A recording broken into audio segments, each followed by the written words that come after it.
The federal government should cut the number of people coming to Australia on temporary work visas rather than exploiting fears about permanent migrants, Sally McManus has said.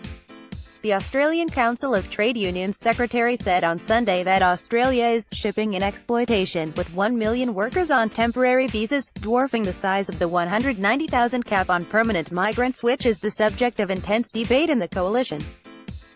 Turnbull and Peter Dutton were at odds this week about whether the Home Affairs Minister privately canvassed reducing the permanent migration intake by 20,000.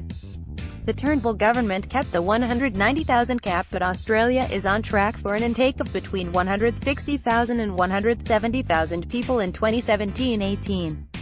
McManus told ABC's Insiders that Peter Dutton had brought up the issue of migration numbers following comments in February when he first publicly canvassed a cut. "I think of it this way, whenever they are in trouble, they want to break the glass and get the emergency hammer out and say, let's start talking about immigration," she said. "And I really feel as though what they do is try and blame immigrants for things that are actually wrong with the economy. It's not the fault of immigrants that jobs are being casualized or we can't get pay increases." Asked about overcrowding, McManus distinguished between the permanent migration intake and temporary work visas, which she said were tiny in number 20 years ago but now number about 1 million.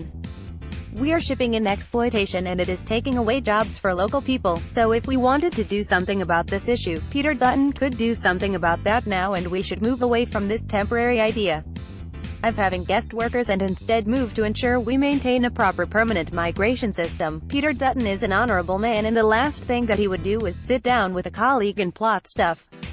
Tony Abbott on Sunday. The former Prime Minister Tony Abbott, who is also publicly campaigning on the migration level, denied he is in cahoots with Dutton to bring down Turnbull. "I admire Dutton as a bloke and I respect him as a politician, so I guess we would naturally be inclined to think along similar lines," Abbott told 2GB Radio. Asked if the pair were coordinating their campaign on immigration, Abbott replied, "No, that's not how it works in this business.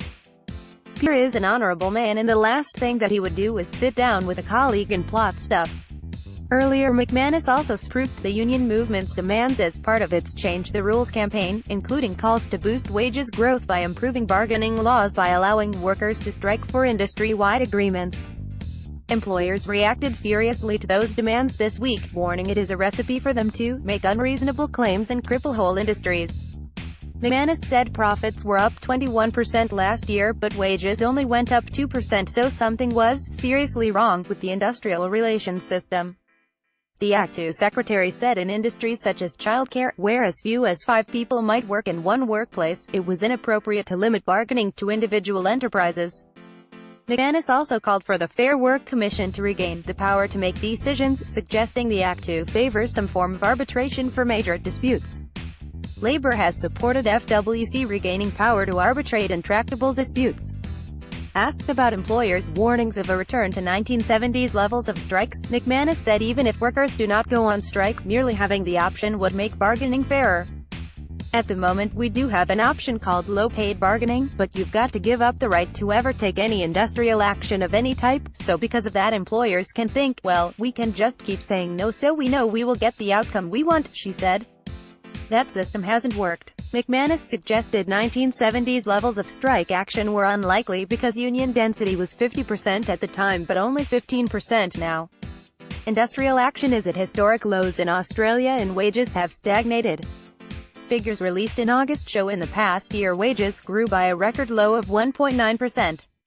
Australia has recorded 20 consecutive quarters of falling wage growth for private sector workers. Labour has shown some willingness to shift towards industry-level bargaining, particularly for low-paid workers and to achieve gender pay equity.